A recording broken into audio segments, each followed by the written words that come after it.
So, Patrick, you've made an amazing transformation. Basically, you found yourself at the end of COVID with an app that is installed on 41 million German phones and is used by over 400,000 restaurants and venues across Germany, but without a business model. What did you do? We reached out to you, right? No, but actually after we came out of COVID, this is quite an amazing time for us technically and what we have built, because we learned so much during that time.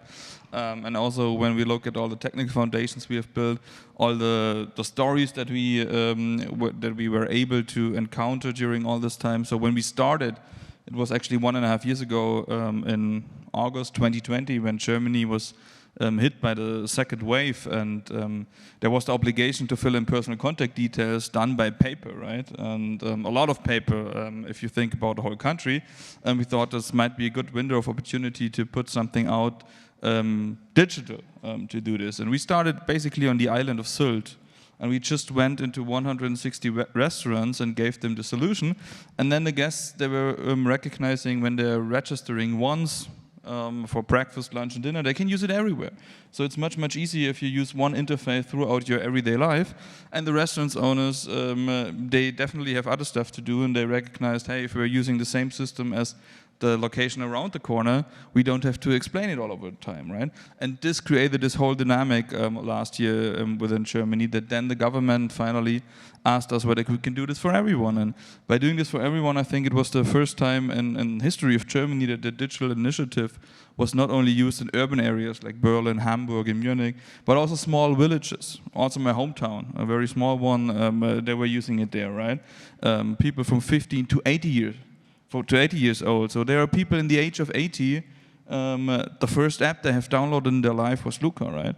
And this gives an impression and something special what this whole 1.5 years mean to us. And on the other hand, well, we went through everything, for good and for bad, right? Thousands of press articles, thousands of discussions. But at the end, I think the system was quite strong, and we will definitely think of all these great stories when really all the people got in contact with it.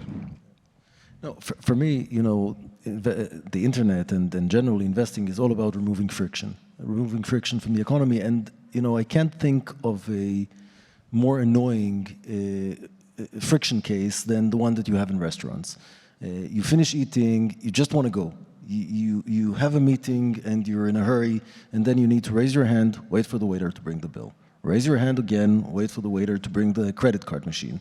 So, and these 2 to 3 interactions cost you 10, 15 minutes, which you don't have, and are incredibly annoying, and that's what you solve. Could you tell us a little bit about the interaction with Luca? Tell us about the product and how does the business case look like? So for us it was very obvious then, because you were asking what we did when we had no business model beginning of the year, right? So it was clear from the beginning that this will end at some point in time. So we always looked about what we can further do down the road, and it was a lot of stuff that we were asked for from restaurants, bars, cafes, hotels, whatever. And also during COVID, we integrated menu cards and things like this. So it was very obvious, especially in Germany, that it's not only paper-driven, but it's also cash-driven, that there's a huge potential, because not only of waiting times, about credit card terminals, so restaurants are sharing credit card terminals. They maybe have 4 credit card terminals, and you always wait for the waiter, not only for bringing the receipt, but in the next question to bring the credit card terminal. So there's a lot of time that actually is just gone for the guests and for the waiters. And therefore we said, okay, as we revived the QR codes in Germany, this is a great foundation where we can build on. And so we built a technical foundation, not only that you can pay with a QR code, because this is something that is quite easy. Important is how we can remove the friction throughout our everyday life in different occasions, from breakfast, lunch, and dinner. And for me, also the doner kebab on a Friday night at 4 a.m. counts into the bakery store on a Sunday morning. So all these locations need to have payments without friction. This is actually where we started it from. But we really, in the beginning, we said we have to start where the restaurants are today and where the consumers are today. And the consumers, we're talking about Apple Pay, Google Pay. So we have to start there. And on the restaurant side, we have this fragmented market of POS systems, so we needed to solve this issue, and we have to integrate in the processes that all the waiters are used to, right? So it's a very emotional experience. It's not about replacing the human being, it's about supporting them. So payment is also, yes, you don't like to wait for the waiters, but it's also a very important point because it's the last touch point you have during dinner, right? So this is something where we can give them a lot of time that they can focus on their core business, taking care about the guests, make it much more efficient for me and for the waiters. And at the end, this gives a great value to all of us. Thank you.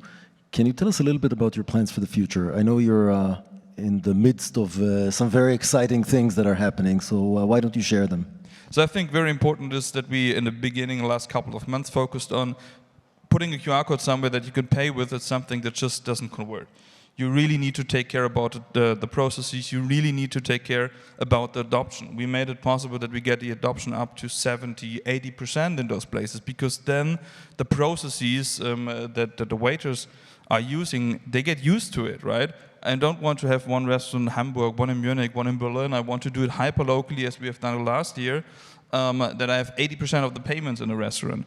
And this is something that not only changes the processes, but gives us much, much more opportunities, especially as we have this big install base with the app. So thinking about, for example, a restaurant around our office, they have done the last 5 weeks, I think, 1,400 payments. 1,350 of them were done with the app still being installed. And this is a target group from 40 to 60 years old, right? So a target group where you never think of that they could pay with an app. And I think this is something very special. And this gives us a huge possibility further down the road to really make use of this platform where we can connect merchant and consumers. Not only thinking about further down the road, there's no need to pay an interchange fee to Visa and MasterCard, right? Because we have both of them in one platform. We can connect them digitally, especially in the current recession out there. If we consume less, it's important that we bring in more customer, that we take out risk. Can you reduce no-shows? So people and restaurant owners, they, for example, required credit cards for reservation, things like this to reduce risk. But this, at the end, has a negative impact on their business because the reservations go down. Or the loyal people are calling back in again. And by having all of them in one system, we can do much more to connect them, take out risk, be much more efficient. And also on a Friday night at 9 p.m., I want to tell you what is the bar that you should now go to.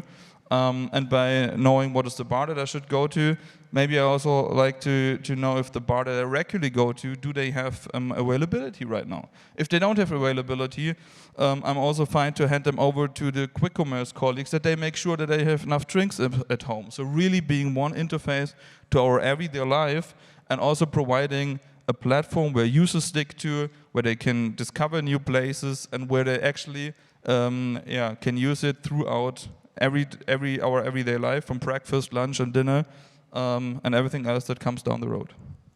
No, I think that the implications on the ecosystem, and you mentioned some of the ecosystem partners. You didn't mention POSs, for example, but you know, anyone that is engaged with restaurants is, of course, a very attractive either integration target or a collaborator.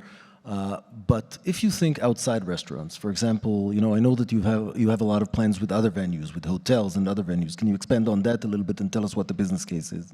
So, for example, when you think, when you start in restaurants, what we do, because we have the app installed, we can immediately hand over the receipts that I collect in a digital PDF format, right? You can send it straight to the wallets of the consumers. You can do the same for hotels for the checkout experience. We all want to get the invoice quite fast in the morning, and we might also want to get the right invoice address for it. And with this, we can also solve the check-in experience for the hotel, right? The only thing that is missing is the residential address. So we can take out a lot of waiting times there and can save a lot of resources in both parts. And at the end, this is something where we can actually then not be only limited to restaurants, bars, and cafes, but also get it out to hotels, and maybe further down the road also to other verticals in case of mobility and all other parts that are very, very relevant, especially in the current time. I think we're out of time, so thank you very much. And we'll relinquish the stage back to Marco. Thank you.